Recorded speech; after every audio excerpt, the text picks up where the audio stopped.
સુરતમાં છેતરપિંડીના કેસમાં 2 આરોપીની ધરપકડ। શેર માર્કેટ ફોરેક્સ ટ્રેડિંગમાં નકલી નફાની લાલચ આપીને 14.60 લાખની છેતરપિંડી કરી।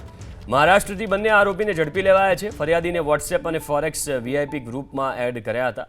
બનાવટી ટ્રેડિંગ વેબસાઇટ મારફતે રોકાણ કરાવ્યું હતું। અલગ અલગ બેંક એકાઉન્ટમાં 14.60 લાખ ટ્રાન્સફર કરાવીને છેતરપિંડી કરી। આચર્યાનો ખુલાસો થયો છે।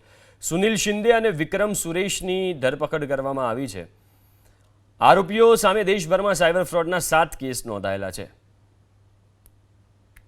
તમે ફોરેક્સ ટ્રેડિંગમાં અને સ્ટોક માર્કેટમાં ઇન્વેસ્ટ કરશો તો તમે વધારો નફો મળશે એમ કહીને ટેલિગ્રામ ગ્રુપ ઉપર લોકોને કોન્ટેક્ટ કરવામાં આવતો હતો અને કોન્ટેક્ટ કરીને એમની પાસેથી પૈસાનું રોકાણ પણ કરાવવામાં આવતું હતું।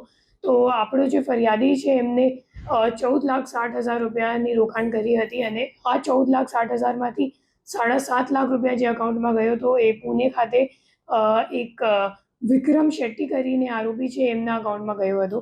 વિક્રમ શેટ્ટી એવું માણસ છે જે એક વિઘ્નકર્તા ફર્મ્સ કરીને એક કરંટ અકાઉન્ટ આ પેઢીના નામે કરંટ અકાઉન્ટ ખોલાવ્યું હતું અલગ અલગ જુદા જુદા બેંક અકાઉન્ટમાં અને એક હેબિચ્યુઅલ ખાતા આપવાવાળો મ્યુલ અકાઉન્ટ આપવાવાળો જેવો માણસ છે। તો એમને પુણે ખાતેથી આપણી ટીમ ધરપકડ કરી છે। એના સિવાય એમની સાથે જે અકાઉન્ટ હોલ્ડર છે એમની પણ ધરપકડ કરવામાં આવ્યું છે।